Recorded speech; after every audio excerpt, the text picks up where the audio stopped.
Tra poco ci siamo.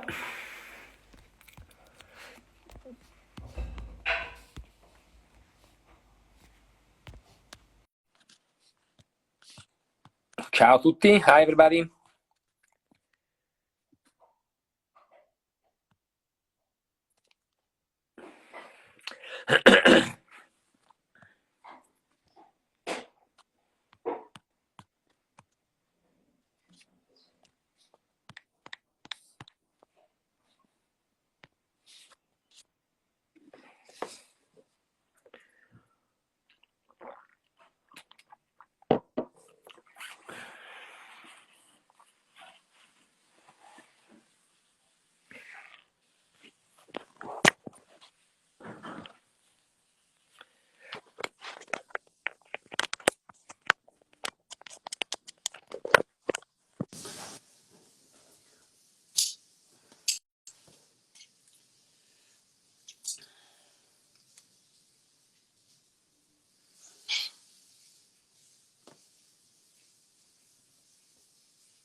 Ciao Bruno.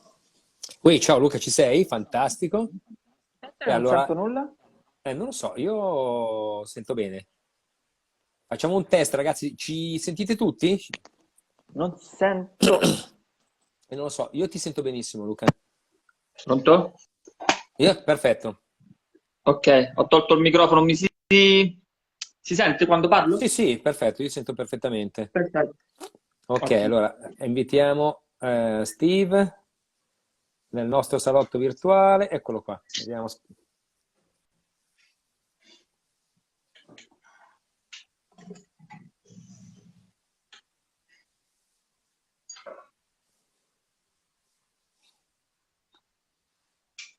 Ok, send it again.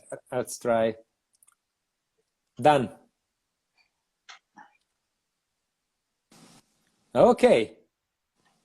Steve? Ok, cool. Ciao. Wow, bello. Ciao. I'm very, very happy we are all in right in time. So, hi everybody. First thing I Hi. want to say, I want to thank Steve Joyner, to join us tonight in our virtual living room for our 10th episode of this, Pierce Stories and more. This episode will be the last one before Xmas and the New Year, and then we will start again our, this adventure at the beginning of February. Steve, I would like to introduce you this very close friend of mine, Luca Antonaglia, which is Meet you. a colleague, piercer, anthropologist, and sociologist. And he runs with me this adventure since the beginning. Grazie a tutti quanti di partecipare stasera a questa 10ª edizione di Piercer Story and More.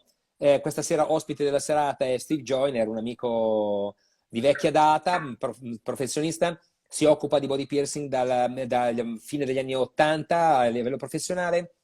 Ci sono tantissime cose da dire che durante la serata diremo.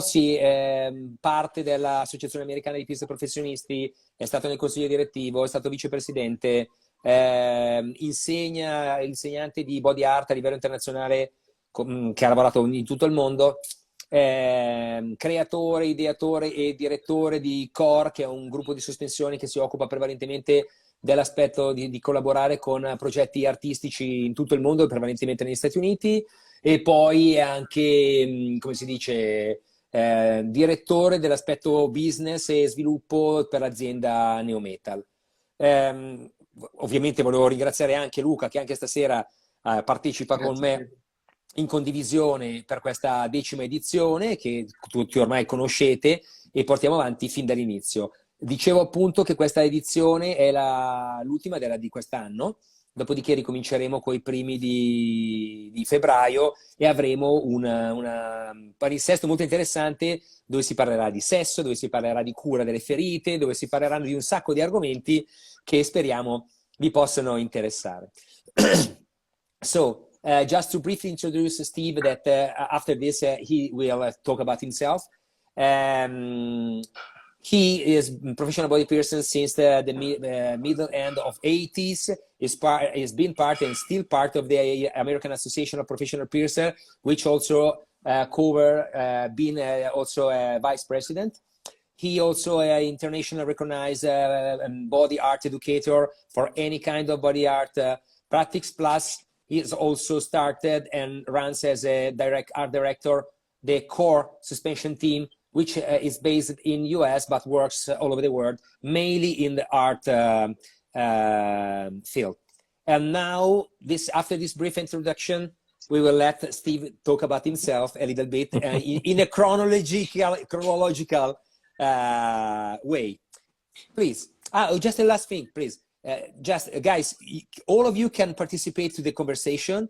If you use here below, you will see a little spot where you can send us all your question. If you push the question mark, you can write your question in, and we slowly one by one we will try to answer all the question you will ask us.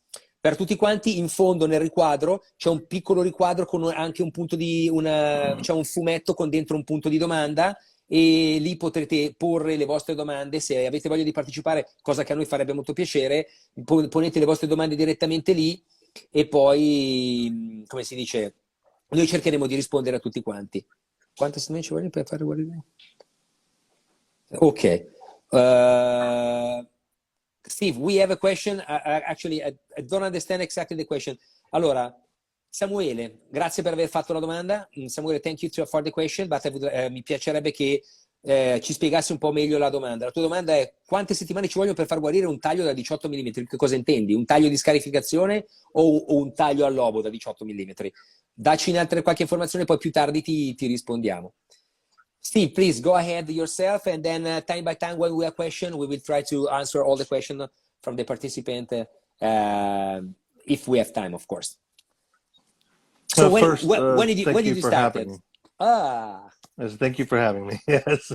I'm proud you find the time, because I know you're super busy guy, and you also answering us from California, which is 9 hours behind us, you know. And so I know, I mean, you're right in the middle of your working day, so thank you to find the time for us. Yes, you're welcome. Thank you. Flipping from one hat to the next, you know, it's good. You asked when I started, 35 years ago. 1987 is my experience goes back to. It's, you know, shortly after, maybe 2 years after, was working in a studio. But like many people back then, piercing out of the house and what we would call hacking people today. But the level of knowledge was not there. There was not a community really. And in, I believe, 88 or 89, even there was the Modern Primitives book from research, Vivell's book came out. And that was eye-opening. It was honestly like a Bible to everybody who was like us back then, because you got to, yes, indeed, my friend, indeed, all of us. Yeah. Many people in the world involved at the time, none of us knew each other. And and I can say today that 90% of the people in that book are my acquaintance or friends. Many of them have passed, but back then, I was 17 years old and did not know that the rest of the world was like that. My beginning with all this starts different than most people. I am culturally Native American or American Indian for some of those on the line. I understand that there's many people from all over the world, so I try to speak to the world, not just Americans or Italians. So, thank you so much. I, you know, raised around Potawatomi and Choctaw tribes. So on the Potawatomi side, we do flesh offerings, and septum piercing comes from there. And so there was things I had exposure to as a young man. And I will also share with you that it was confusing that we do this and then other tribes don't, or other people in the world do something similar that's totally different culture. So I was always as a child, 8, 9, 10 years old, collecting National Geographics and interested in my opinion, what makes the world click? How are we all different? And why do we do these things? And what is deemed in one circle to be a ritual ceremony, and another circle is the same way, but for different reasons, you know? So to me, it was very interesting to then start to enter into hanging out with what was mainly referred to as new wavers and punk rock community. So, and seeing some people like pierce their cheeks with safety pins and stuff like this, and I was like, whoa, there's got to be a better way to do all this. And you know, and I could tell you many stories from on some of my friends are online. I see them popping in here from those days. They were there, living, piercing each other in the living room and so forth. So it's interesting to see what was there as culturally, and what was there from a stereotype, you know, and why you did it for different reasons. And to me, it was beauty in all of it. And so then I decided to try to, how do I do this better and have some kind of training, if you will. And I was able to connect with local people, and then that was eye-opening. And I feel like I had very grateful to have common sense to go to, you know, I went to university to get basic anatomy training, and then I went in the military, and that took me all over the world to connect with other people doing what I did. Yeah, just one question. Potoma is up northeast, isn't it? Geographically talking. Where? Potoma is up northeast, isn't it? You say, are you speaking of Potawatomi? Yeah. Potawatomi. Where did you grow up? On up northeast? I grew up in Oklahoma. Yeah, the state, Oklahoma. Okay. Right above Texas. You saying Potawatomi in the Northeast, yes, from Michigan, but in the 1800s they were removed and sent to Kansas and then into Oklahoma, way before my time. So okay, yeah, cool. No, go ahead. Totally different subject to talk about the history. Yeah, no. Go ahead with your story. Go ahead, because I have some question for you. Yes, go ahead. I grew up in Oklahoma City. Okay. And I left Oklahoma City in 1990 is when I went into the military. So I guess about permanently leaving Oklahoma City in 91. Now, all of my travels to the military learned me everything, even scarification. I was taught by a colonel in the Army for trying to remember the rank of the person of how to use a scalpel and why. So everything I have comes from very unorthodox ways of learning things. So and then you know, getting out and traveling and working in different studios, and then eventually creating my own studio in 1995 in Dallas. Yeah. With a business partner, and then that left me into this field. So I've been permanently in this field since 95, working in the field since 87, but leaving the military and becoming this my sole job. And this always striving, even today, of how to do it better. It's like always. Yeah. So, but at one point, because I see picture of you, Dave Gilstrap, Alan Faulkner, Ron Garza, and you know, all this bunch of crazy people back on the middle 19 at the end of 19. How did you get, you know, together, and how did you start to communicate each other? Because back on those days, internet wasn't there yet, no? So I will tell you, indeed, internet was, I would say that the only thing that really existed in the mid-90s was, it was called Rec Art Body Arts, and it was forums. It was right before BME days. The BME zine didn't come out until a little bit after. So we didn't have pictures and stuff. We only had names, and most of them were, you know, AKA names. They were stage names, if you will. And So we met a lot of people during that time from all over the world. But when I went and opened my studio, one of the things that I tried to do is not open down the street from Obscurities. That's Alan Faulkner's studio, who Yeah, you mentioned. exactly. And I had much respect. I had already been pierced at Obscurities in like '93 and in Atlanta, not in Dallas, where the headquarters was.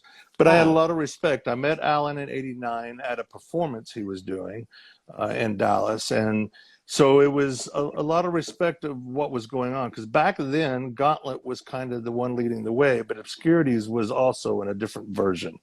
And when I moved, my business partner and I moved our studio into town, we made sure not to move down the street from Obscurities. And what we ended up doing is moving right down the street from a second location. So we messed up. It wasn't our intent. We had ethics and morals. We were trying to respect Obscurities.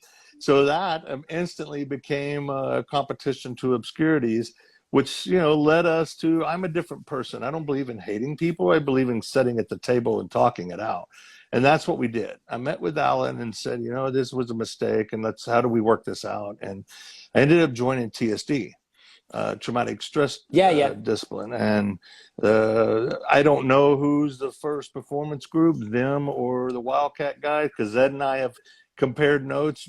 We don't care. It's not about competition. Exactly. At all.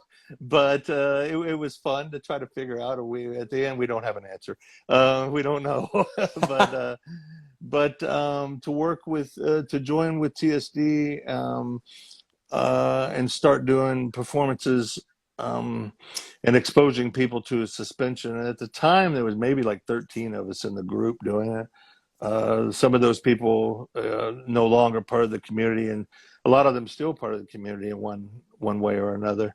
And to start doing things like you know, taking it to television and stuff like that. So it was very awkward to us, but at the same time, we wanted to educate. We weren't trying to showboat, and showboat mean stand out and look at me, you know. So we and then I ended up working for Alan. So I ended up joining the Obscurities, closing my studio, joining and in fact, I went to Oklahoma City to work for 9 months before coming back to Dallas. So in the middle of all this, TSD is just growing and getting more exposure, and doing the Ripley's Believe It or Not television shows. And Alan did Guinness Book of World Records. I was on the crew to support that, and it was on television, not just, it was very interesting times. But at the same time, everybody started showing up trying to do suspensions. That's how I met Ron Garza. Ron Garza actually said, I want to do a suspension. We were like, man, this punk kid needs to not hurt himself. And then next time I meet Ron Garza, he's showing me a business card where he did it's a picture on it, like, hey, here's a picture of me doing suspension. And I was like, holy hell. It's like, no, you're gonna hurt you. And I was like, we need to stop being so exclusive, and we need to work with other people, you know. And for some reason, it was very strange. This was in Texas, but there ended up being like 2 or 3 performance groups in Texas, and everybody doing suspensions, you know. And like, so we all ended up working together. I ended up leaving Dallas and moving to Houston, which is southern Texas, in the latter part of '99, or the middle part of '99. And it ended up creating Core there. Now, I will share with you, I did try to create the second chapter of TSD. And what TSD told me, because I was always the person of, if I'm going to put it on stage and you're going to pay to watch it, yes, I want to use it for education and entertainment, but I also need to provide you something for your money. So how do you provide a show? How do you add theater to it? You know, I can add theater to it, and I can do education at the same time. So TSD, when I created that second chapter, said there's too much costumes and makeup. We don't want to do this. Too many people. So I ended up creating Core, Constructs of Ritual Evolution. The acronym is Core. And to us, it was everything. Like at the center of everything that we do, you get to tap into all of those emotions. You get to experience what it is here, you're bleeding, your skin, everything. So to me, it was like core made sense. It was, and I will share with you, I don't share with this in many interviews, but 9 people said in 9 meetings to make that name. And there's even backstory to who led that. We hired a professional, but he was our website designer too. And we're still friends today. So I haven't seen this guy in years, but he lives in San Francisco. But it's yeah, we ended up creating a group so we can actually put theater on the stage, and that group just grew and grew and grew. And some of the names you mentioned, there's other names, Rick Pearsall, Eddie Chavaria, and man, I can go down the list. Mariah Daly. There's so many people who have contributed to the body modification community and industry that a lot of people have no idea who they are, that put their mark on the map to create stuff, you know. I can imagine. But can I ask you, I know that you guys open more than one. You had 2 chapters with core, but you used to have 3, wasn't it? 4, Yes. 3, né? Where based? Three. Los Angeles and? In Oakland. So Oakland is across the bridge from San Francisco. Yeah, San Francisco. And where the other one? It was Los Angeles, and Houston's where it started. So what I did is when I started, and I would tell you the brief story of how that happened. When I started core in Houston, and it took off. We basically, in my opinion, we had created a vessel to sell this world and see the sights and expose people. A lot of people that was in there from Texas had never been to places like Paris. You know, like we went and performed in Latron's Film Festival with core, and half of that crew had never even left Texas. You know, so to me it was awesome exposing us to the world, but exposing the members of core to the world also. And education, you know, to me, exactly. Traveling is the best education you can get, hands down. I don't give a damn what school you go to, you know. Completely agree with you. I completely agree with you. So I mean, hell, we're friends because of this, right? So it's exactly. So it's but after about 2 years, I decided that Houston is very humid, very hot, not good for my family. We decided to move, and when I went to core and said, you know what, we're going to move to Los Angeles, they told me, you created a monster, you can't cut the head off. So I had to open a second chapter instead of closing the first one. So I did, and I will share with you that it was very, very, very promising, and to me, for the whole community, because then I was working with people from Disney. In Houston, I got the privilege to work with people from the Opera House and ballet, and you know, so we had a lot of people that were on professional, not just in here and here, but skilled, you know, and of course half of it was piercing, but then to go and work with and bring that and to work with special effects and Disney, the costumers and riggers and stuff like this, it grew. You know, one of the things that I had in the very beginning that I learned from my opinion from TSD was everybody doing everything. And to me, I was like, man, we need different categories, different departments. We have rigging department, piercing department, fire department, like performers, dancing department, like all these different departments, because when you roll into town and set up and do everything and then go perform, you're not 100%. I don't care who you are. You know, everybody wearing an S on their chest like Superman, and it catches up to you. So we ended up creating all these different departments. And then when I went to LA, it shined even more because that's how that industry worked. Yeah. You know, so Hollywood. It helped. Yeah. Yeah. So it helped. And then I was in LA area for, I don't know, 12 years. I think 12 years. Don't quote me. 10, 12 years. I think 12 years. Before I went to the Bay.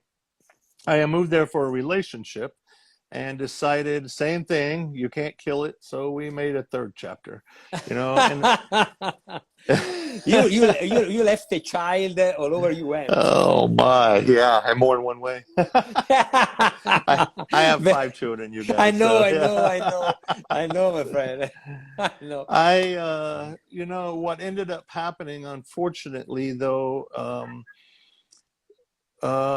we rode a vehicle. We, as in core, we were doing training in LA, and the group from Houston was driving to LA and rode a vehicle that ended up unfortunately killing the technical director. Now, most of you guys know him as Spliff. Arwen So, was yeah. his birth name, and he already had his own troupe in New York, Disgraceless. So it messed up that messed up a lot of us on so many different levels. But it closed the Houston chapter in the end.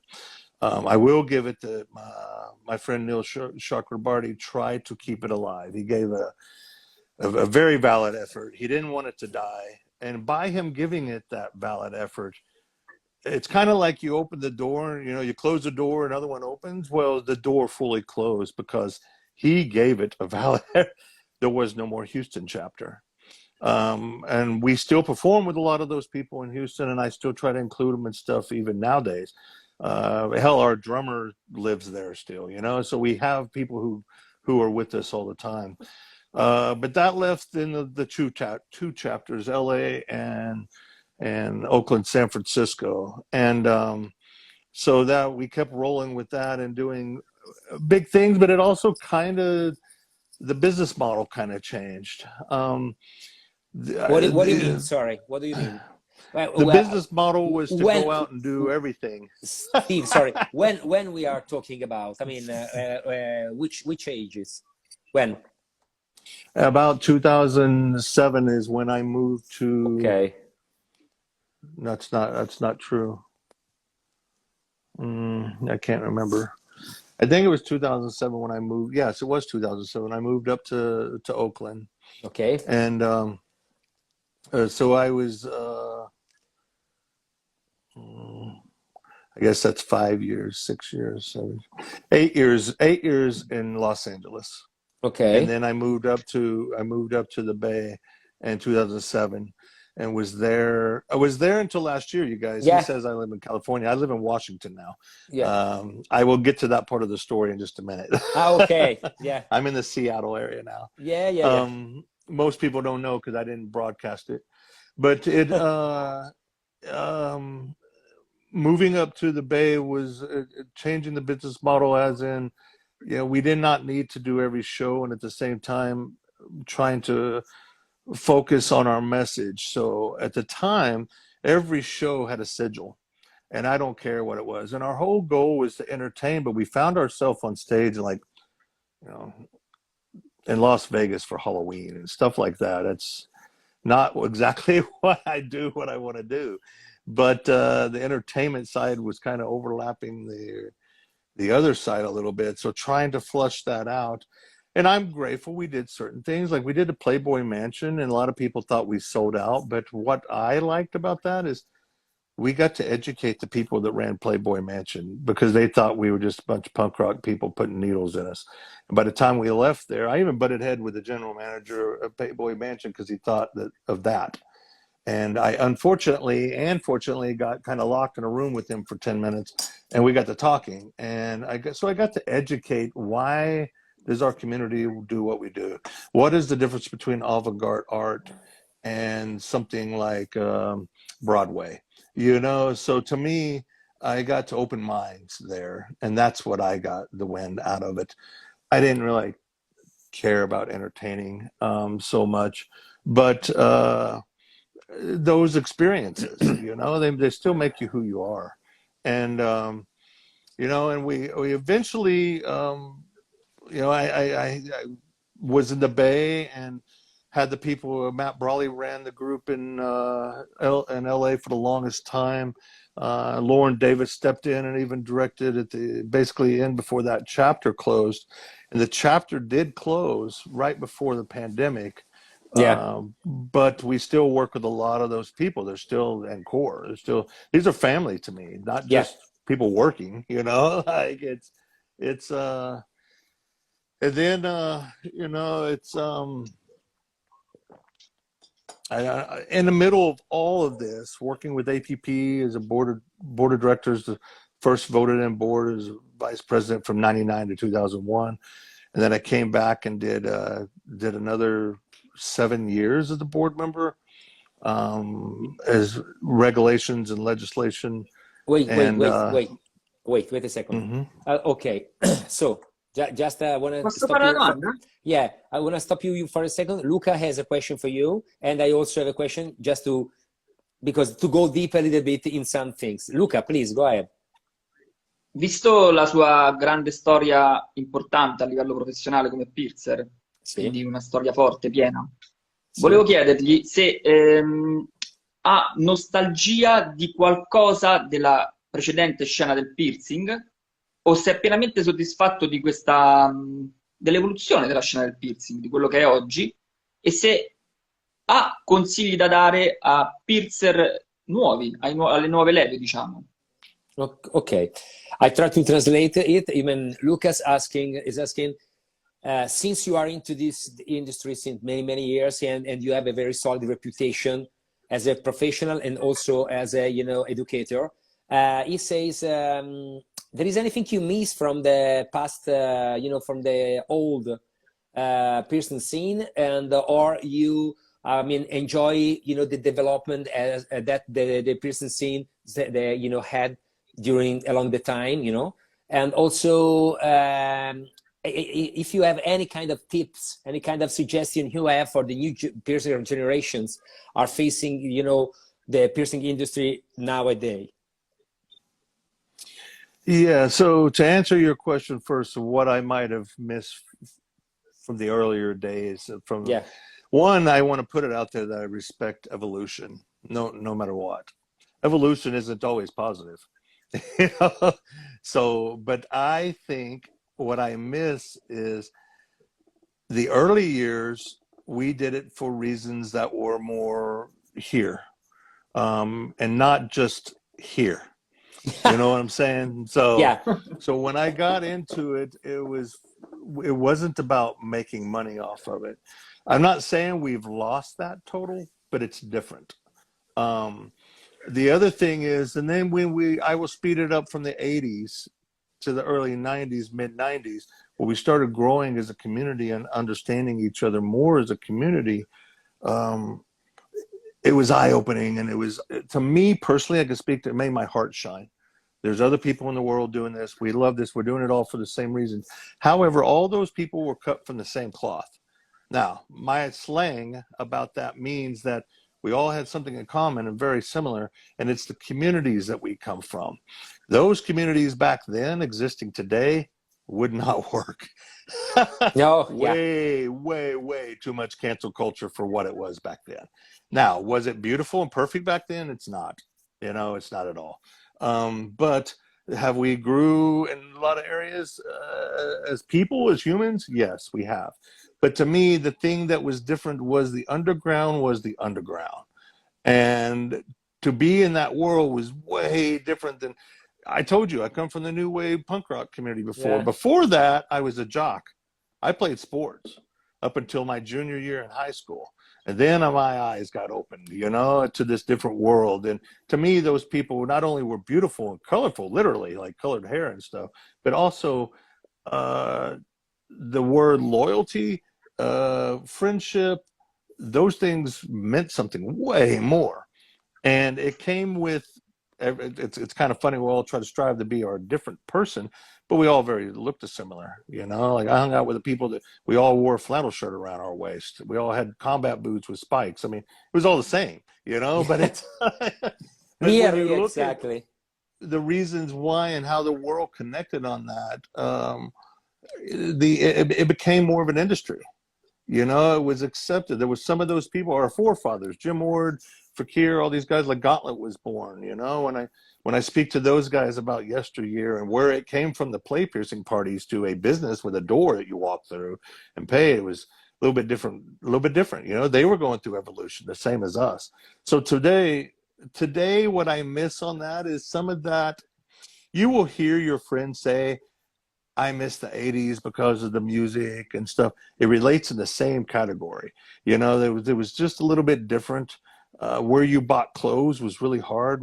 Over here in America, we ended up having Hot Topics. I honestly don't know if they went around the world, but the lifestyle was was coming closer and closer to being accepted, you know, and that's what we wanted, but we really didn't know what that meant.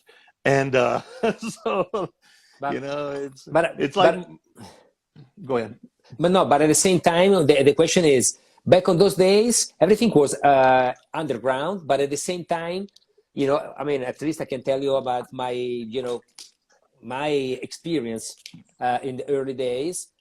I don't want to say we want to be underground, but looking to be accepted by the society. Mm-hmm. But at the same time, nowadays, I think that you know, everything changed so much so quick, and everything became so you know, mainstream. You know, everything, it seems to be so easy. Body suspension, body modification, body piercing, and I agree with you that nowadays everything, most of the, for, you know, let's say for the majority of the industry, you know, is all about this, but it's not for everybody.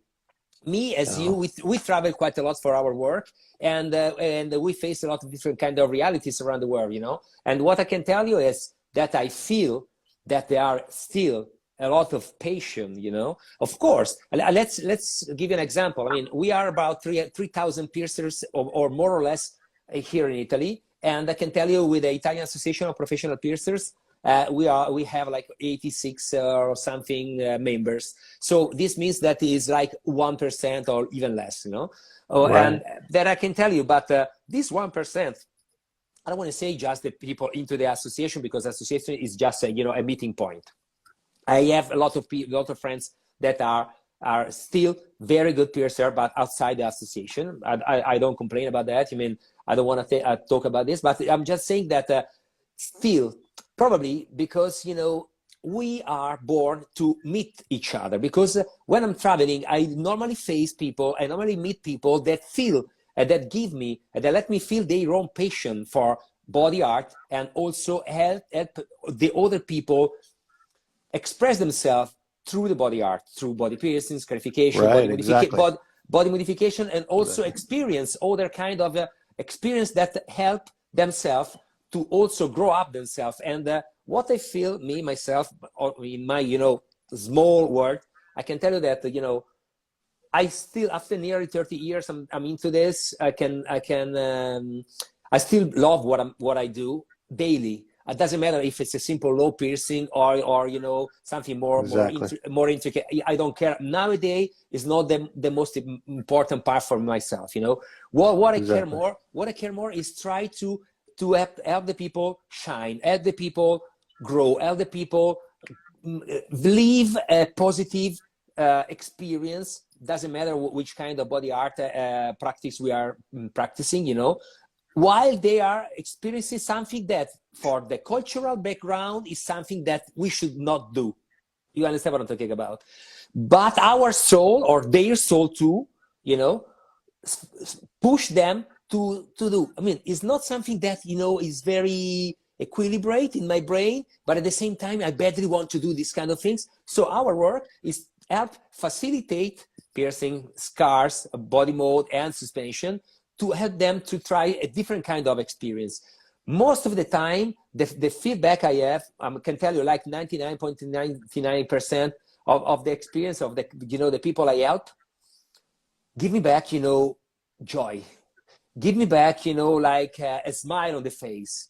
And to go back to your point, of course, I do this as a job, because it's not a hobby. No, for instance, for suspension, for suspension, I'm a volunteer. You know, since many years. You know, we run the Italian Sascon since, you know, 19 years now, or 18 years, and all for every time as a volunteer. But body piercing, I do that for work. But at the same time, it's not the only part it's not the most important part of my job. Of course, I can live out from this, yes. But when I see smile on the people's face, when they you know, look at themselves in the mirror after the piercing or after any kind of procedure, I love it. You know, I love it. It's very grateful. And this is what helped me to don't go burn out into the in the work I'm doing daily nowadays. So as I say, okay, there is a business behind of it. but it's not for everybody. There are a lot of nice souls around, you know, my friend. And to answer to Roberta, which asked when we met, I don't even remember when we met. I'm pretty sure that we met in Las Vegas, like I think so too. yeah, probably Yeah. 20 and something years ago. We have the Yeah. chance to work together many times in New York, in Dallas, and you know, Yeah, BMX net. BMX net, the Yeah. Italian Sasco, and whatever. So we have many chance Yeah. to go deep into our friendship. And for me, body art, and I think, you know, for Steve that also traveled probably even for sure more than me, body art is a kind of key to open a different kind of work or of world wherever you go. Wherever you go, you have friends. Wherever you go, you have people who want to be friendly Very with you true. and that want to help you. This is magic. In my own opinion, in a century or 2 centuries, when some sociologists will start to study what was going on back on the beginning of like in the 21st century, they will probably, or for sure, go and see what body art did to connect people. Doesn't matter the color, the language the people used to speak. I don't know if you agree with me, Steve. Yes, I 100% agree with you. And my comment for the question of what I miss, the point that I didn't get to is exactly, you just kind of said it all. Where are we no, it's fine. It's very fine. To me, it's like conversation more than interview. Yeah, it's a conversation actually. It's exactly what I had to learn. And I look at it as, you know, there are things in my past that outside of this community that I've always been that person. Yes, a born leader, but how do you lead with try to make people open-minded? You know, and even my children, how do you make them open-minded? You know, and so to me, it's even my culture saying, "Oh, we're going to have a lodge, and only our people can be in it." Why? You know, if my heart is into what you're doing, let me participate and show me, you know. And so as a 5-year-old boy, I didn't agree with certain things. You know, I come from a culture that women are not allowed in the lodge, and it's like, why? I don't understand. Like, so as I get older, it's the same thing, you know. It's and I have there used to be an event called the One Festival that brought people together, all walks of life, not just body modification people, but we did highlights of different ceremonies and rituals for different cultures. And the people who own that were leading it. So to me, I think it opened my eyes to, yeah, we should all be able to share in something and have the experience. Well, it's the same thing in the piercing room. Like, yeah, I know what ritualistic cultural piercing looks like. Doesn't always mean it's the cleanest either, but it's like, how do I share with you the experiences that I feel? But at the same time, I'm not here to, why do you want to do it? When I ask people with suspension, they say I want it for a photo. I don't judge them that they want it for a photo. You know, I don't. Is that why I do it? Hell no. I got way different reasons, but there's not a wrong or right. It's you know, your experience. To me, I actually think that if we just be open-minded and share and let people be who they are. I mean, all of us, everybody on this call watching us has had some kind of experience where somebody else has judged you. I don't care if it's for body art or not. Yeah. You know, you have been judged by somebody else, the way you look, whatever. I mean, come on, I was born with a flat ear. I was judged as a kid. I get it, you know. Now I'm judged for so many other things. So to me, it's like, how do you take what you are confronted with and educate to expand somebody's mind? Man, we have made a business of this too. People coming in and laughing at us that in my studio laughing that somebody got something done, and I'm like, do you not know where you are? You know, it's funny to me. So to me, it's like, I don't try to take things personal. I try to educate, and it's not a perfect world, so sometimes it's not going to work. I have been in my fist fights too, but it's that's not the goal. Is to expand. And to me, this human body, I played with it. That's another reason I got into suspension. You know, like at the time I said, I don't do drugs. I do this, you know, and I'm not going to sit here and tell you that I've not attempted to do things with drugs. I have, you know, for the experience, but it was way later. But to me, this is the best thing all the way around. You know, to me, we all have a soul, we all have a heart, we all have a brain. Sit down and communicate. And, you know, can you imagine what it like for me to come from the group in Texas that was trying to teach everybody how to do suspension, and then you go halfway around the world and they're doing it different than what you created? And does it make it wrong or right? No. No. What can I learn from it? Sometimes I learn something. Other Yeah. times it's like, oh no, there's a better way to do that. But in general, we all learning, you know. It's all of us together, you know. When we did the performance with Fakir, Yeah. Yeah, I remember. I Please tell something about the Wood Theater in Dallas. It was an amazing experience. okay. I love that. I miss I that will so much. let me share the story a Yeah, little bit. please. This is from my glasses, everybody. Okay. Yeah. Fakir kind of judged me over the years on this is before we performed for I don't know. I went to Fakir's branding school in 1996, and he picked on me because I was part of TSD.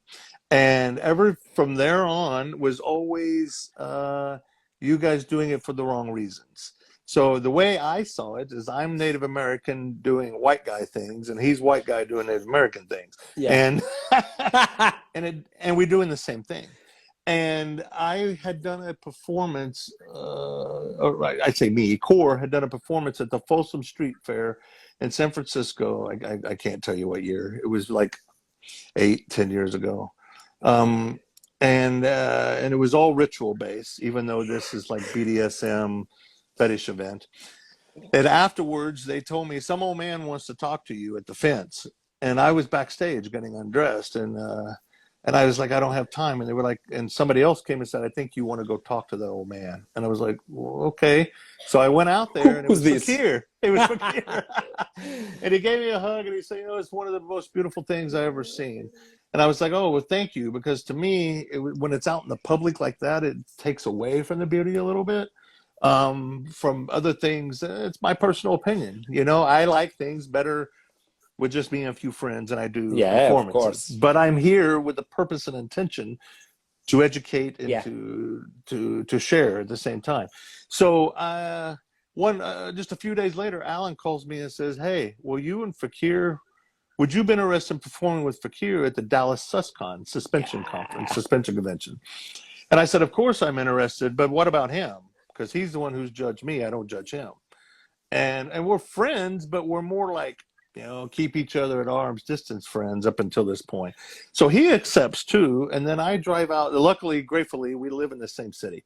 So I drive over to talk to him. And I would tell you I'm very, very, very appreciative and don't take it for granted that twice I went to Fakir's house to talk about this performance. And once at the end, he actually pulled out the movie about him. So I got basically his feedback on top of everything. His, what's the word I'm looking for? But you know, so but we got long talks, and we created something, and he wanted to do a mixture of Hindu and my beliefs of Potawatomi. And I was like, okay, well, this is interesting, and we're probably going to lose half the people, but isn't that the intention? Why? I mean, the intention is we really don't care what the audience thinks. You get out of it what you want to get out of it. We got a message in there, and we hope you get it. Sometimes they do, sometimes they don't. But it's more like, I think more like the directors and the founders of Cirque du Soleil on that level.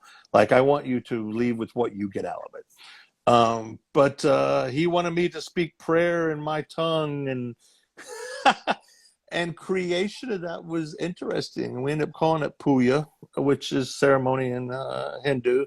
And but we called in the four directions. I did it in Potawatomi, and the Great Mother Earth, and everything was done in that language, with live musicians and Hillary from Operification singing.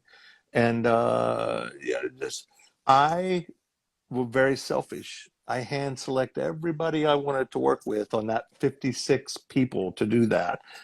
And you were part of it. And to me, it didn't matter if you were a piercer, if you were a rigger, if you were working at the merch booth. Everybody was very important, you know. And to me, every show is very important. With this one was interesting. We tried to do blocking, which is what we do before rehearsal at my house, and Fakir drove over. So, and we doing blocking, we doing rehearsals, and then was even like there at the show. I had walked off of the stage, unfortunately, and set up and hurt myself really bad.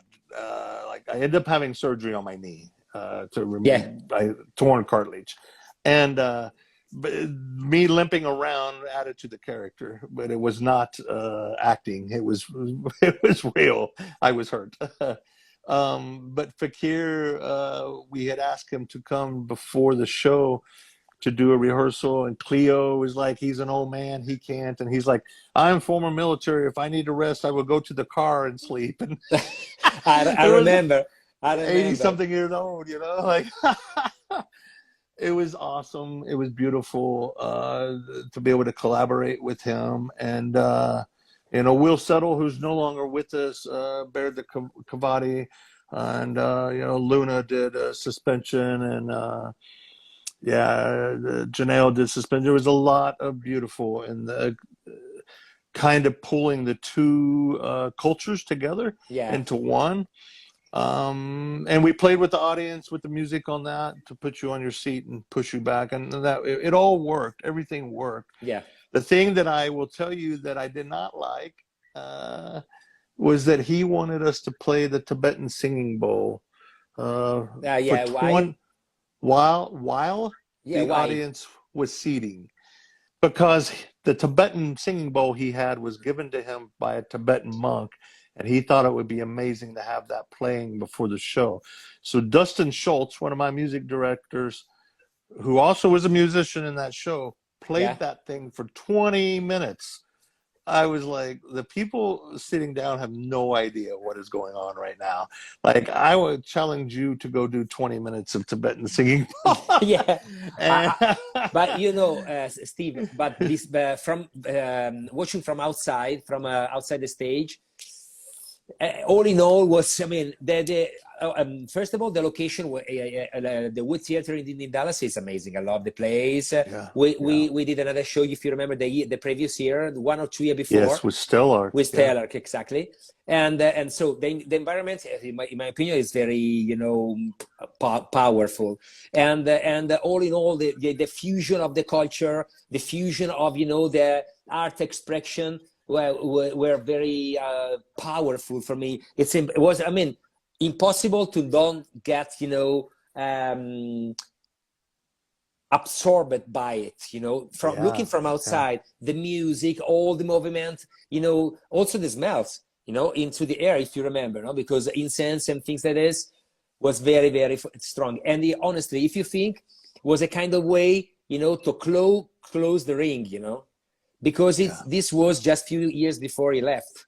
So for me, well, I mean, was amazing. And that year, particularly one, I knew him before, but that year was an amazing chance to you know, deeper our friendship, and between him, and also Cleo, which is, you know, everybody. I think it helped the whole community. Yeah, the whole community was a kind of, you know, closer. I will share with you something that was a little bit negative that come positive. Is he was worried about Hova being in the show because he had a fakir school.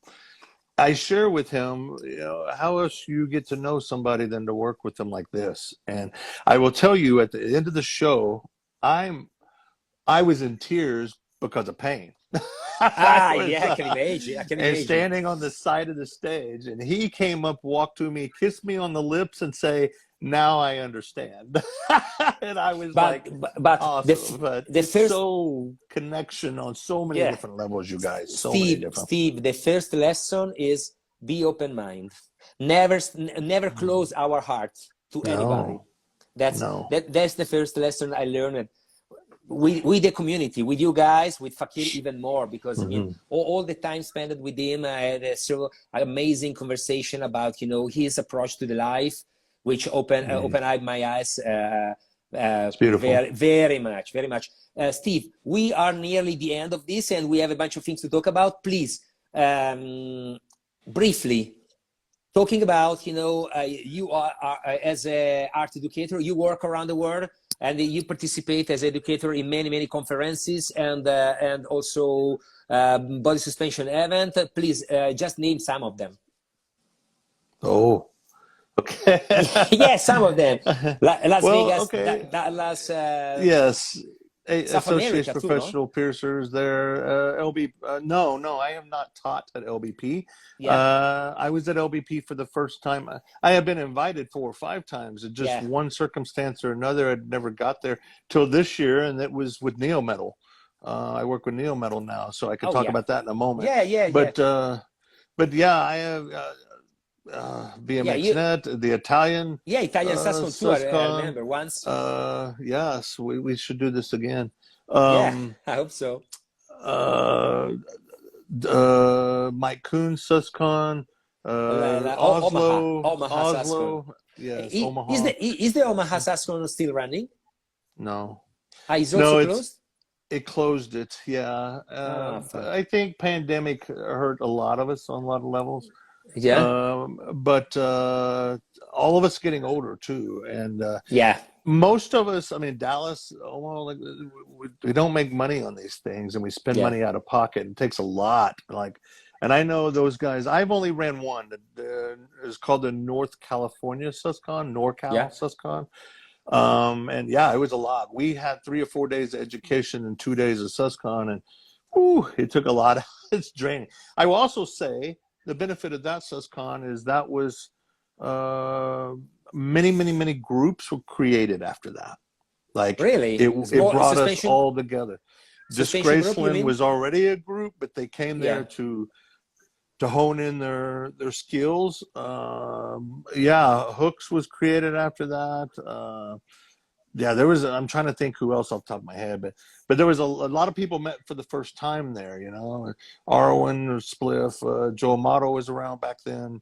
Uh, um, all the core guys. A lot of these guys you don't know. You know, like a lot of these guys in core are very.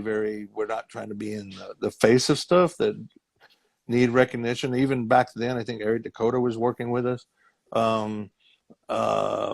Yeah, so but it was a huge for the community. Yeah, so I Yeah. saw somebody put disgrace on here. Awesome. DISGRA. Let's change the point for a second. I would like to answer to Samuele. Samuele, grazie per aver fatto la domanda. Ok, vorrei fare uno scalpel lobo e vorrei sapere se si può fare partendo da 8 a 18, mi dicevi prima. Sì, si può fare, deve essere fatto correttamente. I tempi di guarigione vanno dalle 4 alle 12 settimane se è fatto correttamente sia l'esecuzione della procedura che anche l'aftercare. Grazie mille per aver posto la domanda. Sono gli ultimi minuti, vado avanti con la chiacchierata con Steve. So, Steve, please, at least the last question. Would you mind to say something about the Body Art Alliance, BAA, please? So the Body Art Alliance is owned by a private equity company called Trivest, and Painful Pleasure guys had an idea to bring people together. So a lot of people think that Painful Pleasure owns everybody. That's not true. It's Trivest. It's made up of Painful Pleasures, Neo Metal, Anatometal just joined a couple weeks ago. World famous Tattoo Inks, FK Iron Machines, and I apologize. I'm having there's PMU in there too, so permanent makeup. Yeah, I'm drawing a blank. So anyway, you can go, there's a bodyartalliance.com website. You can see all the companies and all the brands involved. And most of those brands fall under one of the umbrellas I mentioned. They had got a CEO. The CEO is actually a little information, gentleman who put Croc shoes on the map. And when I got asked to join Neo Metal, or let me back it up. when this came out and everybody went crazy on the internet, putting their paperwork out and we could all read it, I deal with all kinds of contracts all the time. So I'm a co-chair of NEHA, National Environmental Health Association. It's a federal agency in America that writes guidelines for states to get regulations. So it's set on that federal level. So I see different kind of stuff through there. The states, different regulations and legislation, entertainment field, I see it all. And so many different variations. So when I read this, I was like, whatever, it's people going together to form an alliance, and it's probably the future of this industry. And it didn't bother me, but it bothered a lot of people. And I understand because of the corporate, the mom and pops taken out of it, or the risk of the mom and pop being taken out of it. So there's the small business. These businesses were taking off and working together for, I don't know, about 2 years before I got asked to join NeoMetal. During the lockdown, the pandemic, I had got asked to be the director of business development. One of the things that I recognize is that almost every manufacturer has a piercer or former piercer working with them, but not NeoMetal.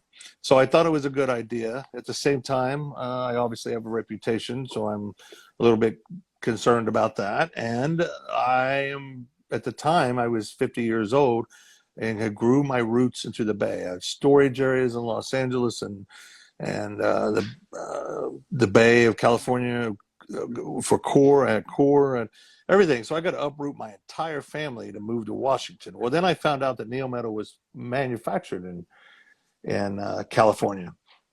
So then I started asking my questions. I wanted to know about the BAA and more because I needed to vet and do my due diligence before joining as an employee. And basically, I'll summarize in the end. I was pleased with how everybody works, and the back end, the marketing all works on the same level. Websites are built by the same team, that kind of stuff. It's all the back end work, the e-com platforms, things like that. But when it comes down to who's manufacturing what, NeoMetal sells B2B, business to business, not B2C. We don't sell to the end user wearing stuff. So we don't sell to the people buying off of Amazon and stuff like that. So we are staying a B2B company. So is an Adamantle. Everybody else on there is a B2C company. So we work a little bit different on those levels. To come together to have a solid brand under BAA, the thing that I appreciate is it's all body modification. I will tell you there are other alliances like this already, and most of them are involved with tattoo, and they don't quite align the same as this one. I really appreciate that they respect the history of where we come from, where we're going, and of course it's about making money. But it's we got to do good things. We were able this year to put a 3PL, third-party logistics, into the Netherlands, so we sell directly to Europe from there. You're not ordering from America, you're ordering from there. So this makes things better. It's because of this alliance that things like that are allowed to take place. So the BAA is just growing, and of course I don't know. I assume they're wanting it to grow more, but it's about trying to solidify things to work under one umbrella together, but we have our own umbrellas. So the branding of NeoMetal's never changed. All NeoMetal jewelry is made in California. I heard things before like Painful Pleasure going to make the jewelry. That's not true. We don't make each other's stuff. So it's I ask question from there. Thank you. Thank you. No, thank you for the clarification, because I think that the industry needs it, to understand it. C'è tempo per una domanda? Luca, sì, no, ti volevo chiedere io a te, proprio di quell'argomento che ha detto lui adesso, nel senso, adesso sostanzialmente cosa succede? Si sta manifestando un cambiamento radicale nell'industria della body art internazionale, cioè si stanno creando delle corporazioni che Body Art Alliance non è l'unica, ce ne sono almeno altre due che stanno incorporando altre aziende produttrici di materiali. Ci sono quelle che sono prevalentemente basate sul mondo del tatuaggio, altre basate sul mondo del piercing e così via discorrendo. Però quello che sta succedendo è che si stanno creando delle corporazioni. Su quel, tu hai capito di che cosa, cioè hai capito quello che ha detto lui, no? Immagino. Su questo Alcune cose sì, argomento, altre no, altre ecco, meno. su questo argomento che ci ha esposto Steve, hai una domanda che ti interesserebbe fare, visto che lui si occupa del business development specifico di Neo Metal? Lui praticamente ha detto sostanzialmente che questa è una Sì. corporazione che sì, è stata lanciata da Painful Pleasure, però ideata, ma in realtà sono state coinvolte altri investitori e altre corporazioni, ma che per fare parte di un unico gruppo, per far sì di essere più potenti, di sviluppare le idee dei singoli gruppi in maniera più efficace, lasciando però quelle che sono le anime e diciamo, le filosofie lavorative dei singoli progetti, nel senso c'è un unico cappello, ma ogni cappello poi si muove per sé. Ecco, alla luce di questo aspetto qua così, immagino che tu abbia una domanda da fargli, almeno a me verrebbe, non so se dimmi. Sì, in realtà sì, ce ne avrei diverse, però quella che mi interessa nello specifico è, visto che anche lui, oltre questo tipo di lavoro che ha effettuato, è stato anche nel direttivo di APP, no? Dell'Associazione Sì, Pizzera sì, sì, Americana, sì, è anche con un ruolo importante come vicepresidente. esattamente. Volevo chiedergli, secondo lui, come appunto, essendo noi, sia io che te, entrambi Sì, nel direttivo di IPP, quindi un'associazione sì, piercer che si prefigge anche il ruolo il compito, no il ruolo, di difendere la categoria dei piercer, sia da un sì. punto di vista legale, sia da un punto di vista culturale e economico. Quindi, anche dell'aspetto di cui tu mi hai parlato, secondo lui, qual è il ruolo di un'associazione per difendere la categoria anche dalla stessa industria del piercing? Nel Ok. senso di non farsi scavalcare dal mercato e quindi di difendere dall'industria più che dal mercato. See. Okay, Steve says, Lucas says, asking, since beside your the the position you covering now into the neo metal, into the BAA, he says you've been part of the International Professional Association too. And as we are, me and Luca, we are a board member of the Italian Association of Professional Piercers and founders, actually.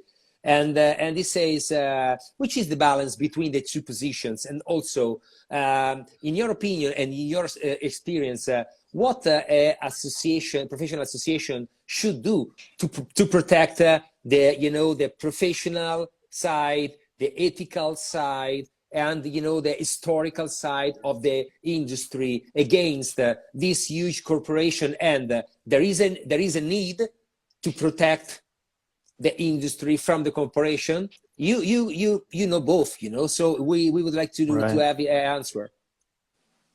Well, I kind of to answer your question at the very beginning about balance and so forth, I turned down nomination APP. I will not sit on the board as a manufacturer.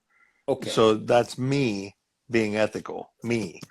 That doesn't mean other people aren't going to do that. Yeah.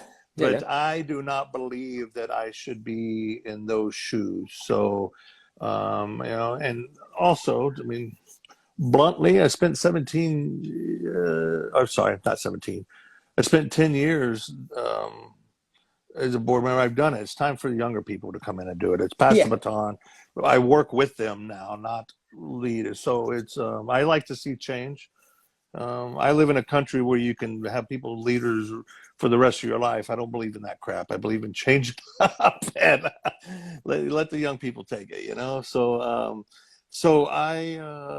that's one thing. I educate at a conference. Yeah, you might see me working for Neo Metal, but at the same time educating still with piercing, still a piercer, opening a studio here shortly anyway, Yeah. for my fiance, and I would still pierce 1 or 2 days in there. So it is a balance, and how, trying to hold on to the roots and know where you come from, and how do you educate the corporate people who just there for money? The thing that I really respect about BAA and would not be here if it didn't believe in it. And I can tell you, I can speak for Neo Metal, they wouldn't be here if they didn't believe in it.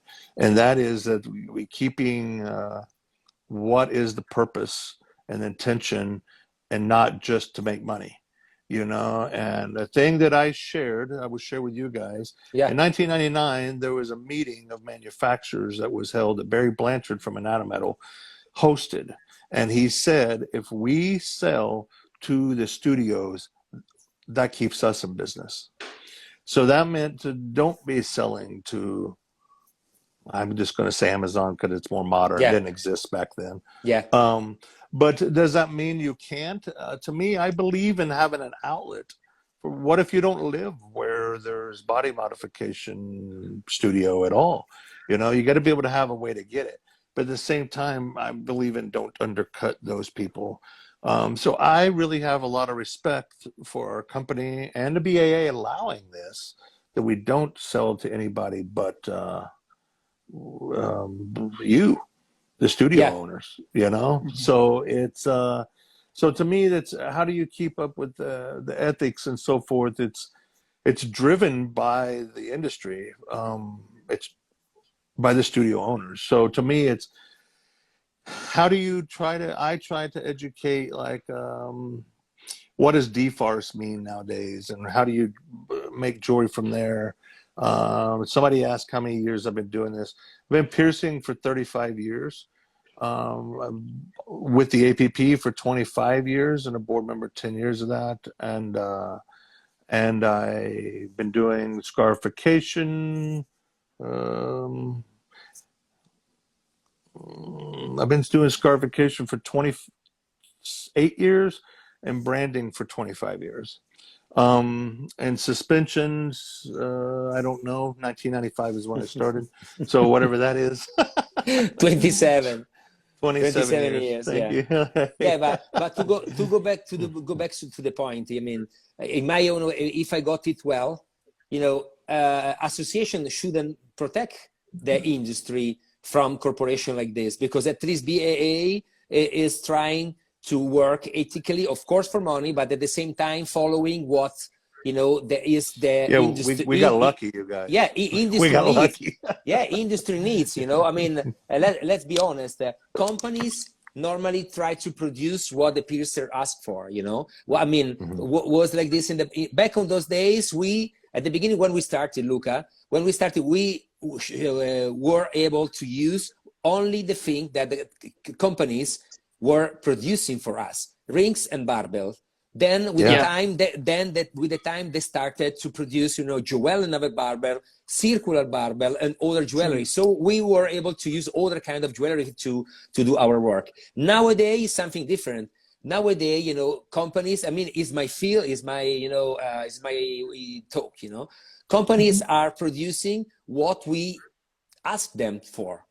I mean, they normally collaborate with piercer and asking to the piercer, what do you think is the need? What do you think is missing in the industry? What do you think is going, where you think is going to drive? That's my job. Yes, yeah, exactly. but you understand what I'm talking about. So to answer to your question, Luca, I mean, I think Steve could be, I hope he is going to be agree with me, but association, you just have to take care about, you know, piercers and, you know, the legal side of the work, you know, try to keep an ethic, but also ethic. What means the ethic? You know, we are the one who can set our standards. We are the one who can set what we need, what we mean with ethic. You know, and and we have to try to keep the thing shared. You know, separated. You know. Because companies, they are doing their job, and they are able to do their job because we buy jewelry from them. And then we can buy jewelry from them because we pierce people. So it's still a will. You understand what I'm talking about? Because customer ask for some service. We give the service, but to be able to give the service, we need to ask the companies to produce stuff for us that can survive to become customer to other things. So I mean, it's a will, in my own opinion. And now we are you know, out of time. And I would like to thanks you both and everybody we're attending this tonight with us. We're sharing tonight our virtual living room. Thank you, Steve. First of all, to answer this difficult question. This difficult question because I mean, it's not easy to answer this kind of question. In my wasn't so easy to answer this kind of question. But is the life? Everybody. I mean, I think that there are a bunch of piercers that asking the same question all around the world for different kind of association, different kind of business realities. Nothing wrong with that. And be here sharing is the first lesson. Which is the lesson? Be open mind, be open heart, be there and answer to the question and try to don't hide anything, because there is nothing to hide. I mean, we're doing this for live, to live. I live out from my work, but I feel very lucky and happy because at least I do what I love. So yes. Why? Io penso, te lo posso dire in italiano? Yeah. Go ahead. You can also, più semplice. puoi anche dirlo in inglese se vuoi. Di qualcosa in inglese che io no, mi vergogno. Yeah. I ask him if he can speak in English because he's able to speak in English, but he says that he's too shy. He's too shy. No, your English is better than my Italiano, I promise you. Ok, no, ma mi vergogno uguale. In inglese sarà sicuramente il migliore del tuo italiano, però mi vergogno lo stesso. Dai, go ahead, ask the question. No, il punto era rispetto al discorso che facevi te, che secondo me fondamentalmente io a volte vedo un rischio di mode portate avanti dall'industria rispetto alle vere esigenze del piercer. È vero che l'industria ha dato tanto ai piercer e che è fatta anche da piercer, ovviamente, come stavi dicendo anche te, e che c'è un equilibrio sempre in movimento, come dici te. Però per non rischiare, secondo me, è importante portare avanti anche molto di quello che avete detto entrambi, cioè il fatto di portare avanti la nostra storia, perché è nata, come è nata, perché lo facciamo, no? E far nascere questa passione che va oltre il business di cui abbiamo tutti bisogno, perché anche io vivo di questo, quindi non è che lo schifo, e non voglio essere ipocrita, no, però far nascere questa passione che è oltre il business, anche nelle nuove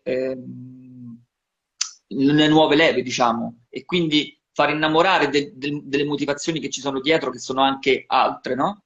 E quindi secondo me un'associazione deve essere una sorta sia di sindacato, tra virgolette, se mi passi il termine, per piercer, e sia un esportatore di cultura e di passione, perché se non è così diventiamo schiavi delle mode. E invece noi dobbiamo essere più forti della moda. Aspetta, aspetta perché devo cercare di comprimere il tutto. Allora, Steve, we are very out of time. Sorry, thank you to stay with us. Just a few more minutes. First of all, I would like to answer to Luca to this question, and then I will explain you everything about this. Luca, tu ti sei già risposto da solo, sostanzialmente. Ve lo posso dire in inglese, lo capisci tanto, no? Sì, tu lo capisco benissimo. Luca is asking, the association, for him, of course, in his opinion, a professional association should work, of course, to protect the category, to set the ethic and the standards, but also to create culture and to try to educate the new ages of the new piercers, the new ages of the piercers, but which for me, I'm completely agree. That's why I'm saying, everybody has to do his own job. Yes. Yeah, producer are producer. 100%. Association is an association, and then it's the association who can decide also that if they want to start to teach.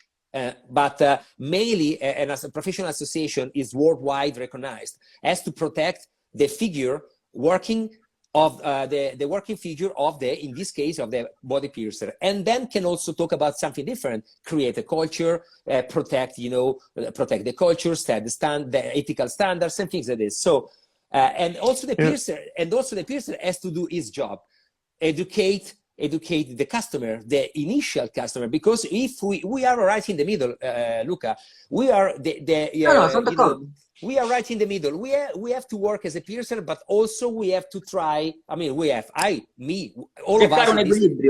all of us in this conversation, we always work because Luca is also body piercer since 20 years and more. So it's not a newer in this work, And we always push to spread. We always push to share, as we're doing right now tonight. You understand what I'm talking about? Right. So nothing, you know, nothing You know, I mean, nothing wrong with this. I mean, as long as everybody does his own job. in 1999, when I was voted in as vice president, I thought to myself, what the hell does the vice president do? It helps everybody else. So I actually had a goal for APP, and that was at the time, um, regulations were coming in heavy, but the industry had nothing to do with the regulations. Like, so I had already, my friend Geneva had already introduced me in '96 to these regulations in Texas. But so we decided to create a committee for APP. Why? To validate us that we're an actual industry, because it didn't really have a lot of validation back then. Yeah, exactly. Two, that we help write the standards. You don't know what I'm doing in the piercing room. We're cutting and pasting so many of our standards from different industries that already exist for many, many, many, many years, including the medical field. We're grabbing things from them, Yeah, right? exactly. So how do you bring it all together, put it in writing so that we can say this is what we want to do, and get the authoritative figures to sign on board with it. It took us 10 years of doing this over and over and over and over and over before we were acknowledged and taken as experts. So we were setting the culture of this industry, and not my opinion, not one of my opinions is in any kind of writing. It's all research based. Yeah. You know, and we fought uphill. You guys have no idea. Been slapped in the face from Belarus, laughed at by southern Spain. It's all over the world, not just America. You know, so Yeah. so to me, but how do you hold on to yourself and be yourself, but play the game? I will give you an example. We went to Mississippi in 1999, and Audi Zowers, who's been passed away a long time ago, was living from Seattle that time. We went to Mississippi legislation floor, and he show up with hair looking like this, hot pink. Like, Mississippi is not open-minded to this, right? We show up in dressing nice and looking like that, and they literally said, in a very southern accent, that I can't hear you because your hair is too loud. And that was what legislators told us. To me, to hold on to what we created and to help validate and keep the culture of us, I have much respect that he show up being able to be himself, but we have to play a game. So it's the same in society. I'm not going to show up with something huge in my face and trying to scare you when I'm trying to educate you, right? But when I get in my studio, I can be myself. Of course. But I'm still there to educate whoever walks in the door. I had a huge, very positive compliment years ago working in San Francisco. I had a 14-year-old girl standing in front of me wanting her navel pierced. We didn't do them at that age at that time. I had a 30-something-year-old soccer mom buying a gift card, and I had somebody with a full tattoo face and colored eyes standing there, and I treated them all equal. I got a report later from a review from the woman who was saying that she was very pleased with how I treated everybody equal. It didn't matter if it was a teenager or the guy or her who did not look like she belonged there. And to me, it's like we're all the same. And there's a saying, a capitalistic saying, that everybody's money spent the same. I don't look at it that way. No, I look at it as we are all human beings. It doesn't matter, you know. This is very, very nice. This is what I love, because we face so many different kind of cultural, you know, approach in our work, and give us the chance to every day we have the chance to grow up a little bit.